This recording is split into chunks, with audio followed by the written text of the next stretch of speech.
Jairo, as drogas são produtos também de acesso muito fácil hoje, né? O adolescente ele encontra nas festas, até mesmo perto da escola. Como que se dá essa relação de uma geração anterior a essa agora, que tem esse acesso muito fácil a drogas como o álcool, as sintéticas ou as mais pesadas, enfim? De fato, assim, a gente tem visto nessa última década, assim, uma multiplicação, né, desse fenômeno, um crescimento desse fenômeno do contato do jovem com as drogas lícitas e ilícitas, né? Quer dizer, álcool, sem dúvida nenhuma, eu acho que é a questão que mais chama a atenção da gente pela quantidade de jovens que bebem, pela idade com que eles começam a beber e a forma, né, que eles bebem. Então, os trabalhos que a gente tem feito, tem acompanhado, a gente percebe um componente aí, às vezes, bastante preocupante desse contato muito precoce, muitas vezes sem condição de administrar esse contato. E naquela questão, né, não é bacana beber um pouquinho para ficar mais animado para a festa. O bacana é beber muito, beber o quanto der, cair, né? Isso é quase como se isso fizesse parte de um processo de crescimento, de amadurecimento deles, é um rito de passagem. Principalmente para os meninos. Não que as meninas não bebam, elas bebem de uma forma muito parecida com a que eles bebem hoje. Assim. Só nos padrões mais pesados, os meninos ainda bebem mais. Mas, de qualquer forma, a gente percebe aí uma questão bastante próxima e bastante preocupante do álcool. Né? E aí as ilícitas também, né, que estão muito mais próximas ao jovem, elas têm uma capilaridade muito maior hoje. Não é incomum que jovens da própria convivência, né, do menino, da menina, possam vender essas substâncias sem ter muito essa noção de que eles estão fazendo uma coisa errada, que isso é um tráfico, né? A gente vê esse fenômeno muito em classe média. Mais uma questão de compartilhar mesmo. Sim, tem a questão de ganhar um dinheiro, de ter um lucro mais fácil, mas na cabeça deles eles não são traficantes. O traficante é o que está na periferia, é o que está no morro. Eles não são, eles estão vendendo, mas eles não estão traficando, né? Eles têm uma quantidade menor, então eles não são traficantes oficiais. Então eles não têm muito essa noção. E aí volta e meia a gente tem esses fenômenos em São Paulo, em Florianópolis, aqui não deve ser diferente, de jovens de classe média que são presos, né, e nas apreensões tem uma quantidade relativamente grande de substâncias, mas eles não têm muito essa noção. Né? E para o outro, né, ver o amigo que tem ali a droga ali perto, né, facilita o acesso, encurta o acesso. E, de novo, às vezes numa idade muito... Eu não estou nem falando uma questão da legalidade ou da ilegalidade, mas num momento da vida do jovem em que ele tem uma dificuldade de administrar esses contatos, né?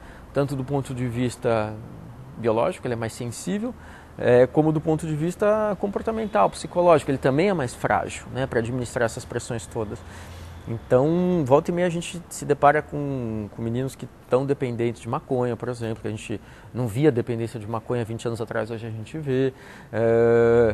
Meninos que têm, por exemplo, problemas com crack, ou meninos e meninas, né, ou com cocaína, e muitas vezes, né, até abusando aí com uma certa frequência das drogas sintéticas e dos coquetéis, né, quer dizer, aí junta aquela coisa, bom, tudo que pode fazer qualquer efeito vira uma possibilidade. E isso já virou um descontrole? Tu acha que tem como controlar isso? Eu acho que assim... De que forma? Eu não diria que a situação está descontrolada. A gente vem vendo uma quantidade relativamente grande de jovens que têm esses contatos.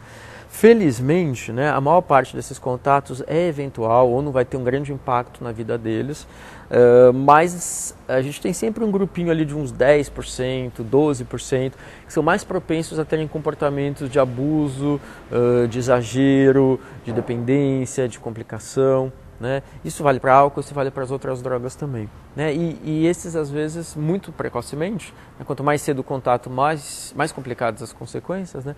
Então, às vezes, a gente se depara com problemas dessa ordem. Eu acho que não tem muita mágica. O que teria que ser feito é trabalhar mais a questão da prevenção, né? Na escola, no veículo de comunicação, em casa. E, enfim, os mecanismos de tentativa de controle, né, também, de diminuição da oferta, também acho que são importantes. A gente estava falando aí que o jovem tem acesso à informação. Mesmo com toda a informação, ele também passa pelo aquele período da adolescência, que é o período da inquietude, das dúvidas, né? Então eles te procuram muitas vezes para esclarecer algumas delas. O que surge de mais frequente de dúvidas desses jovens para ti? Depende do assunto. Assim, se a gente pensar em sexualidade, que é o meu principal foco de trabalho, eu acho que, como a gente trabalha com jovem, muito jovem, são as questões que têm a ver com as mudanças de corpo e os medos e inseguranças do início de um processo que eles ainda não têm muito controle, que é a questão do exercício da sexualidade deles. Então, são dúvidas corporais, mudanças no corpo, por que fulano já é assim, eu sou assado, por que fulana já é assim, eu sou assado. Enfim, é mais ou menos nesse sentido, ou questões que envolvem o medo de falhar, o medo de não ter um desempenho adequado no início da vida sexual. Então, acho que essas são as questões mais frequentes quando a gente pensa nesse jovem mais jovem. O jovem um pouquinho mais velho, aí tem alguns outros tipos de preocupação, né? Como melhorar o desempenho, a questão das DSTs, a questão da gestação, questões de relacionamento em oposição, muitas vezes, não deveria ser, mas em oposição à questão do exercício da sexualidade. Então, às vezes as questões vão por aí mesmo. Tu tem um blog que tu esclarece isso também, né? Tu troca ideia. Existe um site, na verdade. Dentro do site tem um blog. O site é o doutorjairo.com.br, que a gente, enfim, tem uma atualização quase que diária. A gente está lá respondendo dúvida, colocando as novidades e tal. Então a gente trabalha muito nesse site, que tem o blog lá dentro.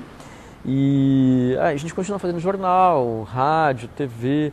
Aqui no Sul a gente já tem há muitos anos uma parceria com a Rádio Atlântida, enfim, que a gente faz um trabalho focado em saúde e em sexualidade. Então, hoje basicamente assim, não é muito difícil de achar algum veículo que eu estou fazendo alguma coisa. E tu acha que ainda existe preconceito, algum tabu aí para lidar com esse assunto da Acho que ainda sim. sexualidade? Acho que melhorou muito, mas ainda tem.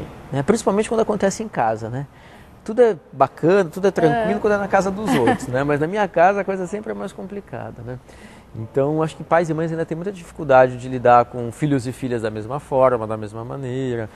Alguns preconceitos em relação à sexualidade, exercício de sexualidade. Muito receio dos pais, né? Com essa questão da precocidade. Então, a gente ainda vê algumas dificuldades, alguns tabus em relação a isso. E eles te procuram, esses pais te procuram, não tem essa procura? Sim, alguns, assim, embora o meu trabalho seja mais focado no jovem mesmo, né, volta e meia a gente tem o pai procurando a gente, a mãe procurando a gente, por uma questão de administração de uma situação, né. Mas, como eu te falei, hoje a gente trabalha pouco em consultório, assim, é mais no veículo de comunicação, recebendo a cartinha, o e-mail, o telefonema. Daí se concentra mais no público jovem. Normalmente é mais no público jovem. Tá certo, Jairo, muito obrigada. Agradeço muito a entrevista. Eu que queria agradecer a oportunidade, o convite do DCE, da Fevale, de estar aqui, né, nessa oportunidade aqui em Novo Hamburgo, né, falando sobre essa questão de sexualidade, comportamento jovem, que eu acho que é muito bacana. Muito importante também, né? E eu vou pedir um autógrafo para tu deixar o teu registro aí para o programa, pode ser? Fechado.